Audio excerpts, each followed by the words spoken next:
اعوذ باللہ من الشیطان الرجیم، بسم اللہ الرحمن الرحیم۔ میں سید صلاح الدین احمد آج اپنے پروگرام خیال ہے بزبان رضوی میں جو عنوان لے کر آپ کے سامنے حاضر ہوا ہوں وہ ہے زندگی۔ زندگی کے بارے میں ہزاروں لاکھوں لوگوں نے زندگی کے مختلف پہلوؤں پہ لکھا ہے۔ آج جو عنوان میں آپ کے سامنے لے کر آیا ہوں وہ زندگی کے ساتھ ایک مختصر سی ملاقات ہے۔ شاید رات کے 2 بجے کا پہر ہوگا جب سارا گھر گھنٹی کی آواز سے گونج اٹھا۔ میں نے سوتے ہوئے فون ٹٹولا، پتہ چلا کہ یہ فون کی گھنٹی نہیں بلکہ کوئی باہر دروازے کی گھنٹی پہ ہاتھ رکھے کھڑا ہے۔ نہایت تکلیف میں اٹھا اور سوچتا ہوا بڑبڑاتا ہوا دروازے کی جانب چل پڑا کہ آج اس بے وقت جو بھی ہوگا اس پہ اپنا سارا غصہ نکال دوں گا۔ دروازہ کھول کے دیکھا تو حیران رہ گیا کہ باہر ایک خوبصورت لڑکی کھڑی ہوئی۔ میرا غصہ ہوا ہوا۔ وہ مسکراتی ہوئی مجھے ایک ٹک دیکھ رہی تھی۔ بولی، کیا میں اندر آ جاؤں؟ میں اس کے سوال سن کے پریشان ہو گیا۔ میں نے پوچھا، آپ کون ہیں؟ خوبصورت سی مسکراہٹ سے اس نے جواب دیا، میں زندگی، آپ کی زندگی۔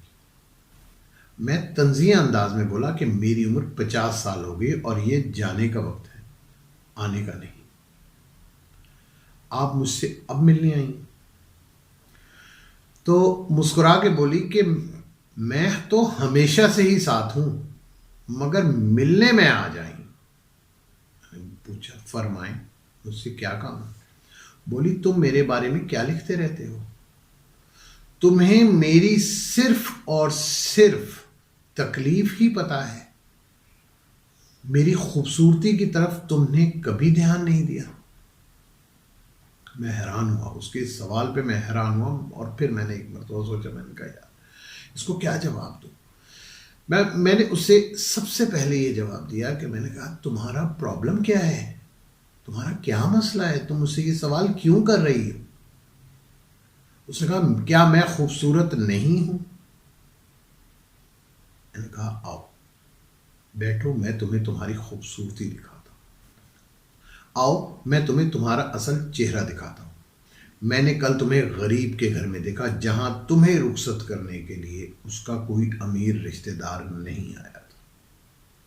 یہ ہے تمہاری حقیقت۔ کتنی خوبصورتی ہے تمہاری؟ جاؤ ہسپتالوں کی راہداریوں میں اپنی خوبصورتی کو سسکیاں لیتے ہوئے دیکھو۔ صرف باتیں ہیں۔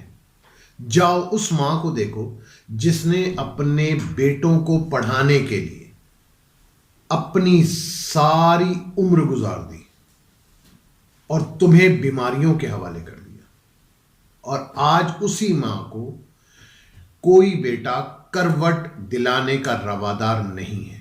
جاؤ اس ماں کو دیکھو۔ جاؤ ان والدین کو دیکھو، ان ماں باپ کو دیکھو جو اولڈ ہومز میں پڑے ہوئے ہیں، جن کی اولاد نے انہیں سسکیاں لینے کے لیے وہاں رکھا ہوا ہے اور وہ تم سے جان چھڑانے کا انتظار کر رہے ہیں۔ یہ ہے خوبصورتی تمہاری۔ مجھے اس سے انکار نہیں ہے کہ تم خوبصورت ہو، لیکن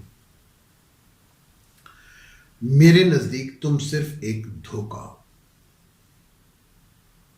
تمہاری خوبصورتی کی تعریف کرنے والے بہت ہیں، لیکن میں ان لوگوں میں سے ہوں جو احساس اور حقیقت پہ بات کرتا ہے۔